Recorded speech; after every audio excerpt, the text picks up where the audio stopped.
Enjoys the game.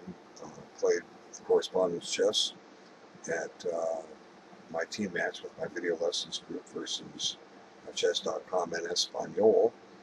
And I promised members of my group, if they would win both games, I'll make a video. So I had a couple interesting games here, and we'll try to offer tips and suggestions so that you can play better correspondence chess. That's the proper name for it. Shouldn't be called daily chess. Okay, so one of the advantages of correspondence chess is that you have time to do research. You have time to use databases.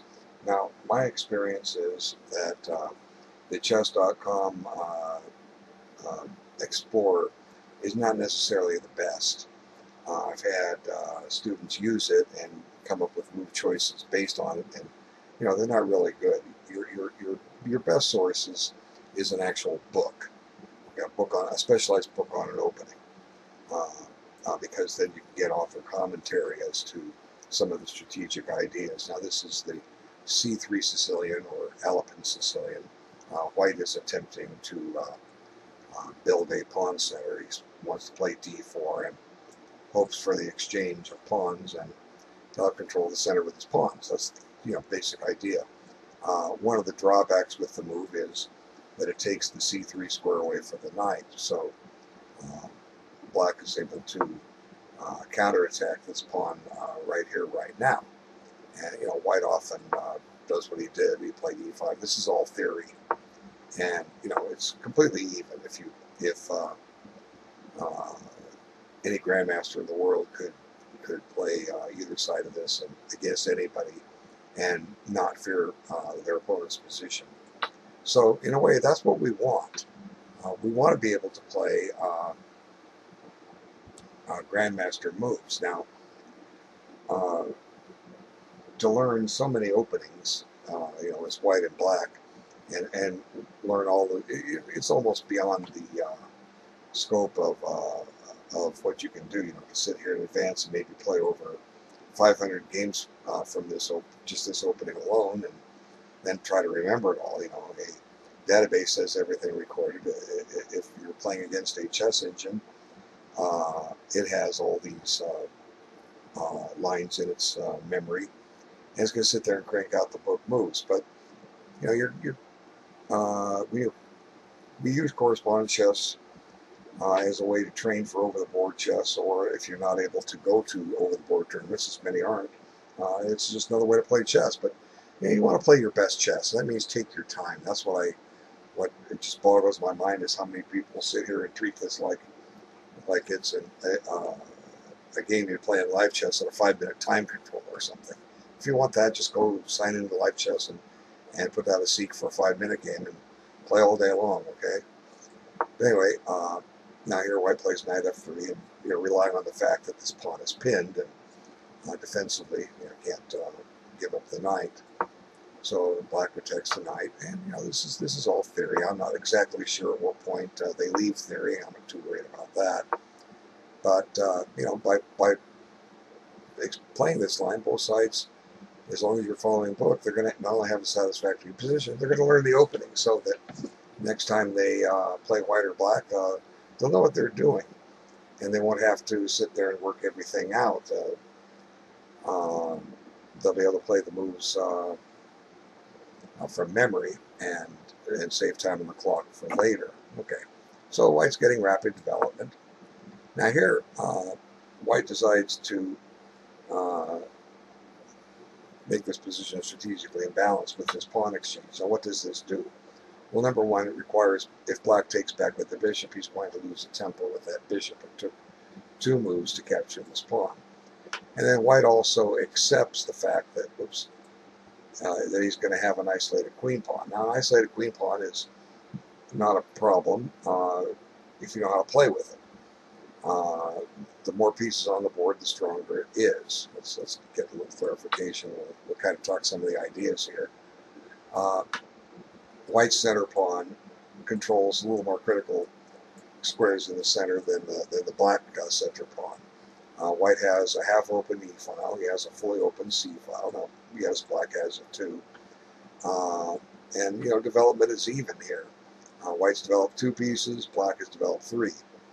But white's castled and black hasn't. And so with white's next move, he maintains his advantage of the first move, a half a tempo ahead. Okay, now black from his perspective, one of the ideas of to play against an isolated pawn is to blockade it. First you restrain it by keeping it from advancing, then you blockade it, and if all goes well, you win it in the end game. Okay, so white plays knight c3, and now this threatens to win a pawn. Okay, well actually it doesn't. We'll explain there in a moment. We're putting 2 attackers on this. And here white says, if you'd like to unisolate my pawn, I'll have an extra center pawn towards the center. I'll have an open B file instead of a C file, or we'll have an isolated A pawn. But my D4 pawn may not be a problem, and who knows, maybe I'll advance this pawn up to C4 and play with the hanging pawns at some point. Okay, so black castles it. Castles. Now, like I say, white can't win a pawn here. Let's look at this. Knight takes, pawn takes, bishop takes. Well, black has this resource here. Bishop takes check, and after knight takes, queen takes, and the position is possibly even slightly in black's favor, since the more pieces are traded, the weaker an isolated queen pawn becomes. Okay, so white just ignores the temporary win of the pawn and puts a piece in play. Jumps his rook, takes the open file. And, now I'm not sure if h6 was really needed here. Oops.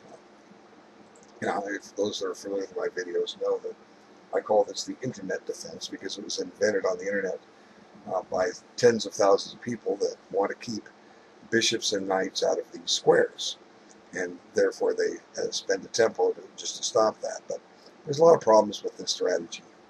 It does weaken the g6 square. Okay, it didn't develop a piece. Black's pieces are still sitting back here when they need to come out.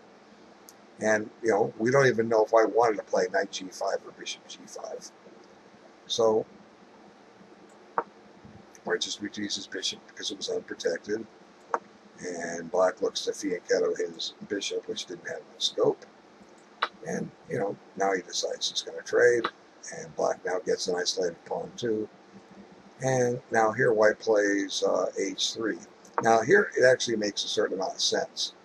The logic being that black wanted to play bishop g4 and have pressure on d4. And maybe, and to some degree, it does create a threat against this pawn. So sometimes, these rook pawn moves are bad. Sometimes they actually make a little bit of sense. Okay, so black decides that he's going to protect his pawn. And, the game is even, and it's going to stay even.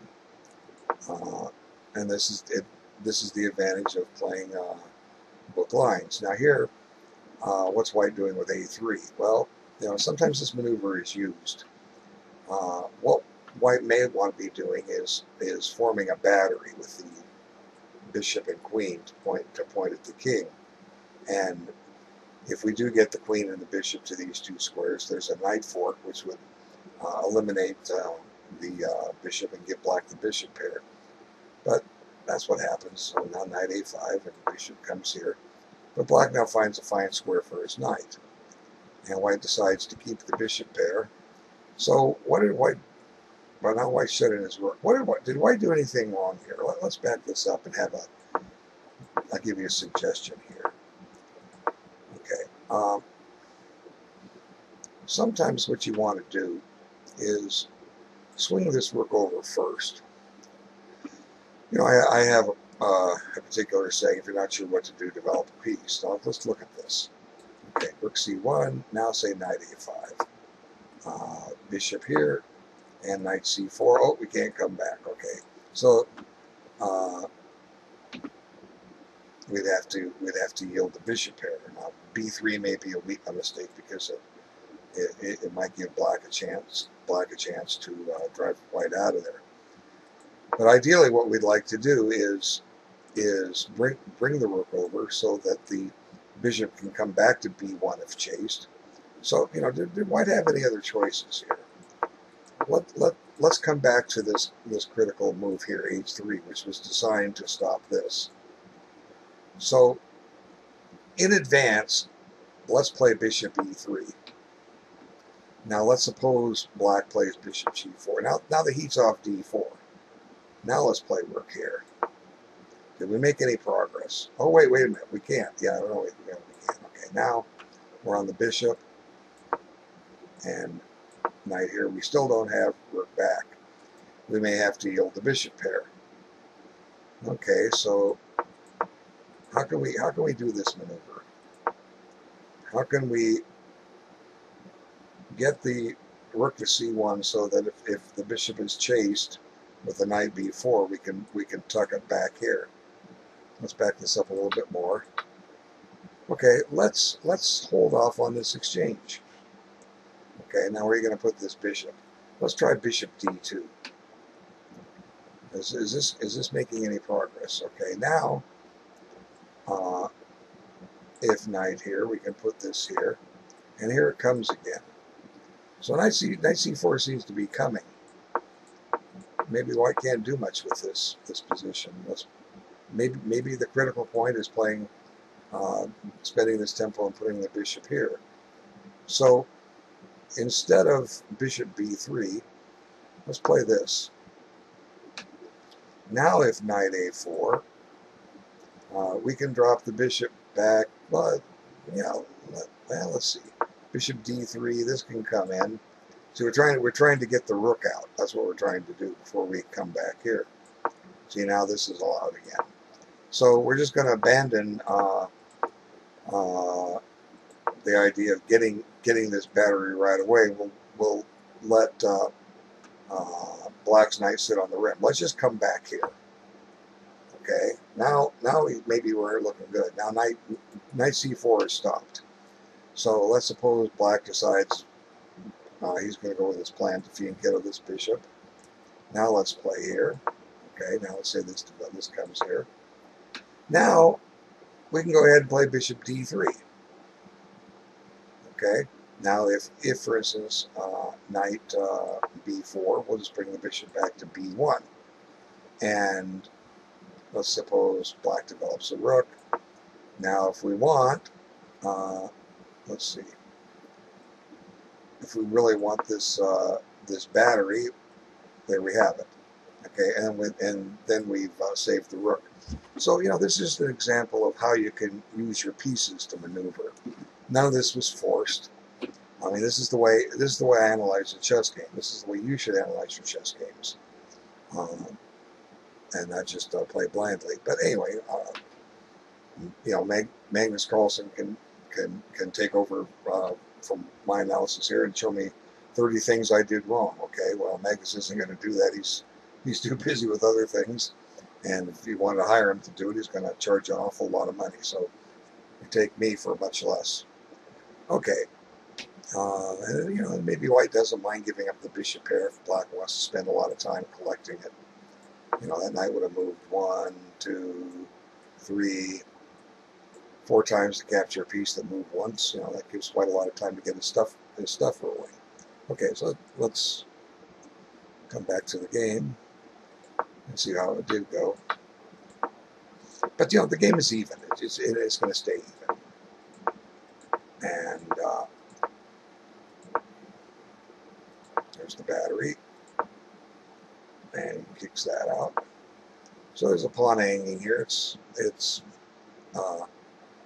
maybe not all that good for white to take it. He's going to take it here.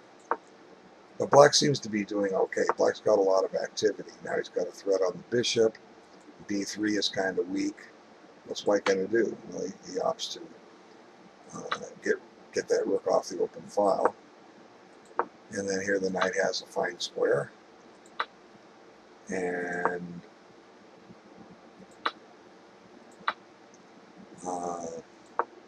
black is down a pawn, but black is doing okay. White's tied down to guarding a3. d4 is isolated and potentially a target for black's bishop. Black has a better set of minor pieces here, and his rook controls the open file. So black seems to have compensation for the pawn.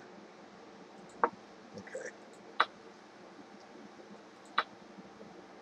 Now, I don't know if black needed to play a5. What else could black do here? Let's back this up. You know, this bishop is kind of hindered. One idea might be to play king here and just try to restrict that bishop a little bit more. Make it back up. Maybe it back as far as c1. Okay, anyway. But the game is still even. Okay. Neither side has gone anywhere. And suddenly black gets his pawn back.